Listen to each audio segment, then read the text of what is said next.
La Gemara ce matin de Chok d'Israël.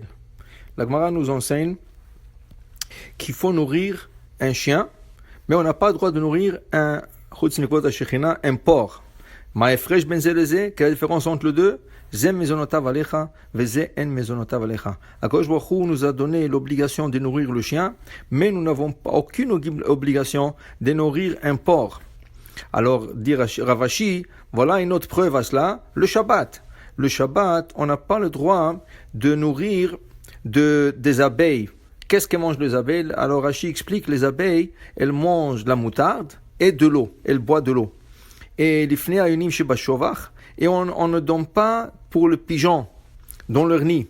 Avant notnim l'ifnei avazim, l'ifnei tarnegolim, on doit nourrir des canards et des poulets, l'ifnei oner d'asiot, et des colombes et des oiseaux qui dépendent de nous, comme des perroquets qui habitent sur la maison. Pourquoi? Parce que le Shabbat, on ne peut pas nourrir qu'un animal qui dépend de nous. Alors, un animal qui ne dépend pas de nous, on n'a pas le droit de nourrir. Ça veut dire que tous ceux qui ont des animaux, alors ils ont l'obligation de leur nourrir. Et pas seulement de leur nourrir. Il y a même une mitzvah de leur nourrir avant qu'on ça soit mangé. Comme il a dit, Venatati esse besadecha liv emtecha ve'achalta ve'savata. Je donnerai des herbes dans le champ, liv emtecha, d'abord pour ton animal, et ensuite pour toi, et ensuite tu mangeras, et tu te rassasiras. Alors pour dire que c'est une obligation de s'occuper de ces animaux. D'ailleurs, la Gemara de Baba Metzia nous parle que de torturer un animal, la Gemara dit est-ce que c'est une interdiction thoraïque ou une interdiction rabbinique. Il y a beaucoup qui pensent que c'est une interdiction thoraïque. C'est une des raisons pourquoi beaucoup préfèrent ne pas avoir des animaux. Parce qu'avoir des animaux, des fois, ça oblige, et ça rend dans des situations qui sont un peu difficiles. Il y a une histoire qui est racontée au temps de Harizal. Il y a 500 ans, le Harizal qui habitait à Tzfat, il y avait un couple qui n'arrivait pas à avoir des enfants pendant 14 ans. Alors on lui a dit à l'homme, est-ce que tu as jamais parti voir le Harizal pour une bracha? Il dit non. Il dit alors qu'est-ce que tu attends? Il est parti voir le Harizal. Et le Harizal lui dit, tu es maudit par tous les poussins qui sont élevés chez toi à la maison. Il dit pourquoi Haz Veshalom? Pourquoi? Parce que son poulailler, il avait comme un petit escalier qui montait au poulailler, et il y avait le soir de renards et toutes sortes d'animaux qui rentraient et dévoraient le poule et les œufs. Qu'est-ce qu'il a fait ce monsieur? Il a enlevé les escaliers pour que le renard et les autres animaux ne puissent pas monter dans les poulaillers qui étaient un peu plus haut que le niveau de la terre.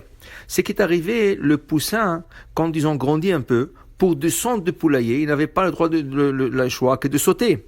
Quand ils ont sauté, chaque fois ils se cognaient la tête, ils se cassaient un bras, ils se cassaient un pied, et ils maudissaient leur propriétaire qui mettait ce poulailler, qui a enlevé l'échelle du poulailler. Alors pour vous dire que avoir des animaux, ça oblige. Tu dois t'occuper d'eux, tu dois leur le nourrir avant que tu t'assoies à manger. Ça veut dire que tu vas manger ton petit déjeuner. D'abord, regarde ton chien ou ton chat ou ton animal, est-ce que eux ils ont reçu à manger, et rien qu'après tu peux t'asseoir à manger. Alors faire ça à chaque fois, c'est un peu dérangeant si tu veux, parce que ça oblige. Des fois tu t'assois à manger, tu dois arrêter. Regardez une halakha intéressant qui est rapporté dans Masechet Berachot aussi. La Gemara nous enseigne qu'une fois qu'on fait une bracha, on n'a pas le droit de parler. Qui veut dire, quelqu'un qui fait une bracha sur une pomme, il doit goûter tout de suite de la pomme. Et s'il a parlé, quelqu'un lui a dit bonjour, il a répondu bonjour avant qu'il puisse goûter de la pomme, la bracha initiale qu'il a fait est une bracha en vain, et il faut refaire la bracha boré praetz parce qu'il a parlé entre la bracha et le goût de la pomme. Mais on trouve une halakha intéressante, quelqu'un qui a fait un motzi lechem mina haaretz, et il n'a pas goûté encore, et il vient de se rappeler qu'il n'a pas donné à manger à son taureau. La Gemara dit il doit arrêter, et avant de goûter, avant de rentrer le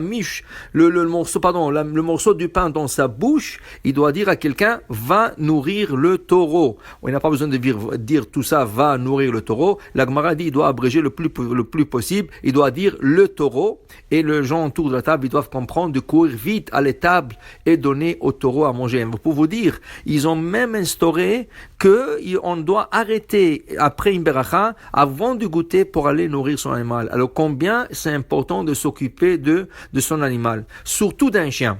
Pourquoi? Alors la Gemara ce matin continue et elle rapporte un verset qui dit le roi Salomon, Yodea Tzadik Din Dalim, Hashem, Akadosh Baruch Hu, il sait que le pauvre dépend de nous. Qui sont les pauvres? C'est le Kelev, dit la Gemara. Le Kelev est pauvre, il dépend de l'homme. Pourquoi il est pauvre? Parce qu'il est difficile pour lui de trouver son manger. Et Akadosh Baruch Hu lui a fait quelque chose d'extraordinaire, que son métabolisme, son système digestif, il travaille pendant 72 heures. Qui veut dire, quand nous mangeons, on digère déjà après 72 minutes.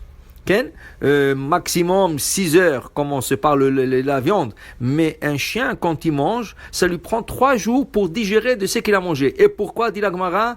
Pour lui permettre le temps d'aller trouver son prochain repas. Et comme il est difficile pour lui trouver ce repas, au moins il y a quelque chose dans l'estomac pendant 3 jours jusqu'à qu'il trouve son repas. Pour dire que c'est une mitzvah de nourrir son chien à lui, c'est pas une mitzvah de nourrir le chien de la rue.